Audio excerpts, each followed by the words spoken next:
नमस्कार, मैं हूं पूजा। बिहार न्यूज में आपका स्वागत है। खबरों की ओर बढ़ने से पहले एक नजर सुर्खियों पर। बिहार 12वीं बोर्ड का रिजल्ट हुआ जारी। बेतिया की प्रिया बनी साइंस टॉपर। परीक्षा में 86% परीक्षार्थी हुए सफल। अमेरिकी कंपनियों ने दिखाई बिहार में निवेश की दिलचस्पी। अमेरिकी काउंसिलेट ने उद्योग मंत्री से की मुलाकात। बिहार की अर्थव्यवस्था की हुई प्रशंसा। साइकिल योजना में 75% हाजिरी अनिवार्यता हुई खत्म। कक्षा 9 के छात्र छात्राओं को साइकिल योजना के तहत मिलते हैं 3000। 1 अप्रैल को स्कूली पोशाक की राशि सीधे खातों में भेजने का है लक्ष्य। साइबर अपराधियों ने बनाई बिहार सरकार की फर्जी वेबसाइट। नकली वेबसाइट से की गई धोखाधड़ी की कोशिश। IBRD ने फर्जी वेबसाइट को करवाया बंद। आशुतोष शर्मा की धमाकेदार पारी ने दिलाई दिल्ली कैपिटल्स को जीत। 31 गेंदों में बनाए नाबाद 66 रन। शानदार पारी के लिए आशुतोष को चुना गया प्लेयर ऑफ द मैच। चलिए अब बढ़ते हैं शाम तक की बड़ी खबरों की ओर विस्तार से। बिहार 12वीं बोर्ड का रिजल्ट हुआ जारी। प्रिया बनी टॉपर। बिहार विद्यालय परीक्षा समिति ने इंटरमीडिएट का रिजल्ट जारी कर दिया है। शिक्षा मंत्री सुनील कुमार ने रिजल्ट की घोषणा की, जिसमें शिक्षा विभाग के अपर मुख्य सचिव S सिद्धार्थ और बिहार बोर्ड के अध्यक्ष आनंद किशोर भी उपस्थित थे। इस साल कुल 12.92 लाख विद्यार्थियों ने परीक्षा दी, जिसमें 86.50% परीक्षार्थी सफल हुए। पश्चिम चंपारण यानी कि बेतिया की प्रिया जायसवाल ने साइंस स्ट्रीम में टॉप किया है। साइकिल योजना में 75% हाजिरी अनिवार्यता हुई खत्म। राज्य के शिक्षा मंत्री सुनील कुमार ने विधान परिषद में बताया कि सरकारी स्कूलों में पोशाक और साइकिल योजना के लिए 75% उपस्थिति की अनिवार्यता समाप्त कर दी गई है। राज्य में हर साल लगभग 1.8 करोड़ छात्र छात्राओं का नामांकन होता है। विशेष शिक्षकों की नियुक्ति जल्द होगी और 2025-26 तक 29,000 स्कूलों का कंप्यूटराइजेशन किया जाएगा। शिक्षा बजट बढ़कर 60,000 करोड़ हो गया है। महिला साक्षरता दर 34% से बढ़कर 74% हो गई है। सरकार 1 अप्रैल को पोशाक की राशि सीधे खातों में भेजने का लक्ष्य रखती है। कक्षा 9 के छात्र छात्राओं को साइकिल योजना के तहत 3000 रुपए दिए जाते हैं। राज्य में डाक विभाग के 365 आधार सेंटर 6 महीने से पड़े हैं बंद। बिहार में डाक विभाग के 580 आधार सेंटरों में से केवल 215 ही संचालित है, जबकि 365 सेंटर पिछले 6 महीने से बंद पड़े हैं। इससे प्रतिदिन हजारों लोगों को असुविधाएं हो रही हैं। सिवान में 33 में से केवल 3, सारण में 43 में से 13, भोजपुर में 39 में से 7, पटना में 41 में से 19, भागलपुर में 32 में से 10, पूर्व चंपारण में 31 में से 10 और सहरसा में 24 में से केवल 18 सेंटर ही चालू है। पटना साहिब में 21 में से सिर्फ 5 सेंटर है जो कि कार्यरत है। डाक विभाग के अनुसार DAI से संपर्क के बावजूद इन बंद पड़े सेंटरों को शुरू करने में कोई भी प्रगति नहीं हुई है। अमेरिकी कंपनियों ने दिखाई बिहार में निवेश की दिलचस्पी। अमेरिकी काउंसिलेट जनरल कैथी जाइल्स डियाज ने बिहार के उद्योग मंत्री नीतीश मिश्रा से मुलाकात कर राज्य में अमेरिकी कंपनियों के निवेश की संभावनाओं पर चर्चा की। बैठक में बिहार के औद्योगिक विकास, शिक्षा, बुनियादी ढांचे और सरकारी योजनाओं पर विचार विमर्श हुआ। डियाज ने बिहार की अर्थव्यवस्था की प्रशंसा करते हुए शैक्षिक सहयोग में रुचि दिखाई। उद्योग मंत्री मिश्रा ने बिहार में निवेश की अपार संभावनाओं को रेखांकित किया और कहा कि राज्य औद्योगिक निवेश के लिए तैयार है। पेप्सी जैसी कंपनियों के निवेश और अन्य संभावनाओं पर भी चर्चा हुई। इस दौरे के दौरान डियाज ने बिहार के राज्यपाल आरिफ मोहम्मद खान से भी भेंट की। साइबर अपराधियों ने बनाई बिहार सरकार की फर्जी वेबसाइट। देश भर में साइबर अपराध के मामले बढ़ रहे हैं, जहां अपराधी आम लोगों से लेकर सरकारी संस्थानों तक को निशाना बना रहे हैं। हाल ही में बिहार सरकार की आधिकारिक वेबसाइट की नकल कर अपराधियों ने फर्जी पोर्टल egovbihar.in बनाया। असली वेबसाइट state.bihar.gov.in के स्थान पर इस नकली वेबसाइट से धोखाधड़ी की कोशिश की गई। सूचना एवं जनसंपर्क विभाग IPRD ने मामले की जांच के बाद साइबर थाना में केस दर्ज कराया और फर्जी वेबसाइट को बंद कर दिया गया। पुलिस अपराधियों का पता लगाने के लिए IP एड्रेस ट्रैक कर रही है। साइबर अपराध का शिकार होने पर www.cybercrime.gov.in पर शिकायत दर्ज करें या फिर हेल्पलाइन नंबर 1930 पर कॉल कर सहायता लें। लंबी दूरी के आधार पर 40,000 महिला शिक्षकों का होगा तबादला। बिहार शिक्षा विभाग इस महीने 40,000 महिला शिक्षकों का लंबी दूरी के आधार पर तबादला करेगा, जबकि पुरुष शिक्षकों को अभी इंतजार करना होगा। पहले प्रधान शिक्षक, प्रधानाध्यापक और तीसरे चरण में नियुक्त शिक्षकों का स्थानांतरण होगा। वहीं जहानाबाद में 25 शिक्षकों का वेतन उनके अधूरे कागजात, विशेषकर पैन कार्ड की कमी के कारण रोक दिया गया है। DPO दिनेश पासवान ने जांच के बाद वेतन भुगतान की स्थिति स्पष्ट करने की बात कही है। शिक्षक नेताओं ने वेतन में देरी पर नाराजगी जताई है। उनका कहना है कि HRMS प्रणाली में तकनीकी खराबी के कारण भुगतान रुका हुआ है, जिससे कई शिक्षक आर्थिक संकट का सामना कर रहे हैं।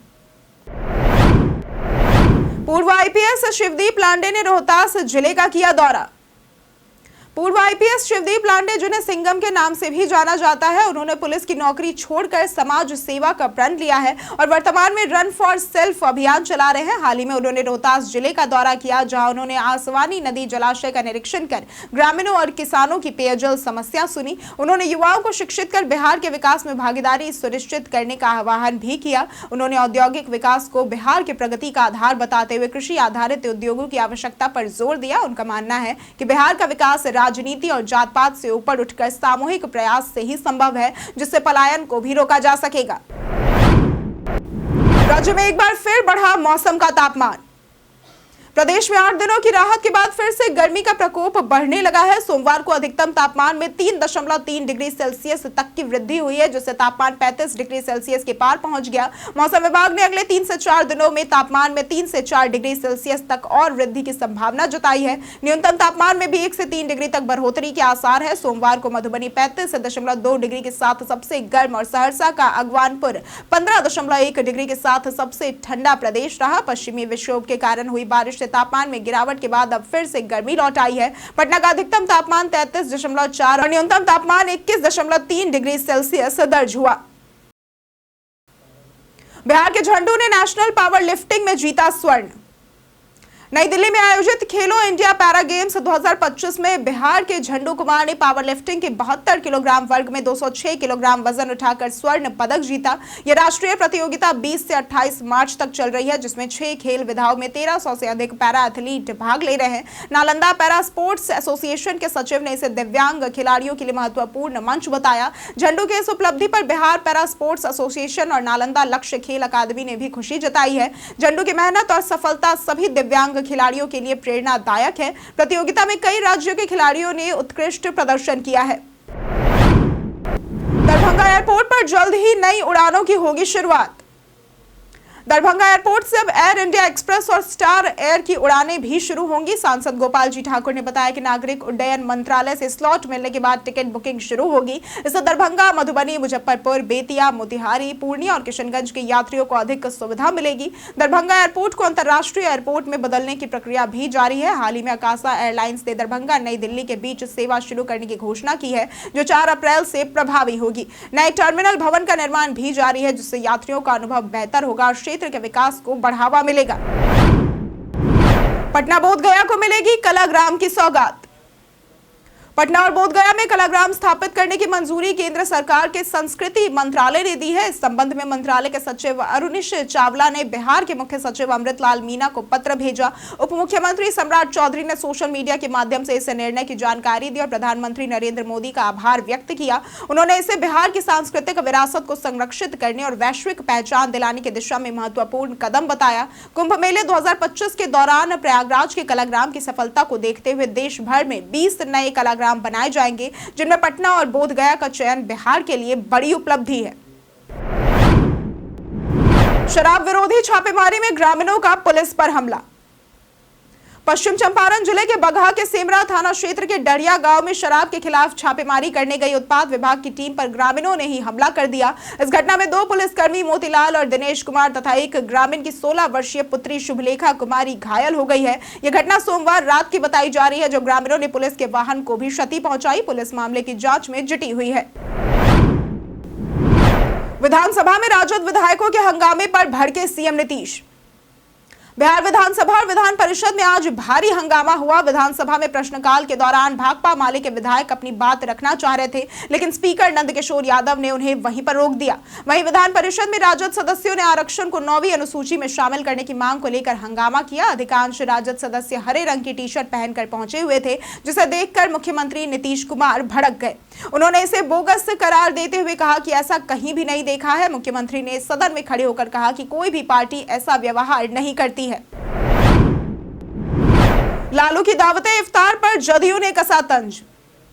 बिहार के चुनावी माहौल में इफ्तार राजनीति देखने को मिली है। लोजपा आर के अध्यक्ष चिराग पासवान और राजद सुप्रीमो लालू यादव ने इफ्तार पार्टी का आयोजन किया। लालू की दावते इफ्तार में राज्यपाल आरिफ मोहम्मद खान समेत कई रोजेदार भी शामिल हुए। आयोजन विधान पार्षद अब्दुल बारी सिद्दीकी के सरकारी आवास पर हुआ, जहां लालू प्रसाद, राबड़ी देवी, तेजस्वी यादव और अब्दुल बारी सिद्दीकी मेजबान थे। हालांकि कांग्रेस नेता और वीआईपी चीफ मुकेश सहनी के नहीं पहुंचने पर जदयू प्रवक्ता नीरज कुमार ने तंज कसते हुए कहा कि कांग्रेस अब दूर खड़ी है और साथ ही रिश्ते भी तोड़ रहे हैं। उन्होंने इसे लालू के कर्मों का ही परिणाम बताया।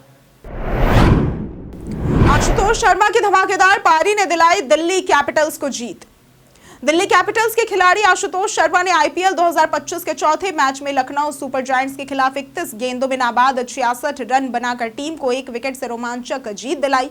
आशुतोष को उनकी शानदार पारी के लिए प्लेयर ऑफ द मैच चुना गया। उन्होंने बताया कि पिछले साल के अनुभव से सबक लेकर अपने फिनिशिंग स्किल पर काम किया, जिससे उन्हें सफलता मिली है। उन्होंने अपने साथी विपराज निगम की 39 रनों की तेज तर्रार पारी की भी सराहना की। आशुतोष ने अपना पुरस्कार मेंटर शिखर धवन को समर्पित किया, जिनकी सलाह और दिए गए बल्ले ने उनके खेल को और भी ज्यादा निखारा।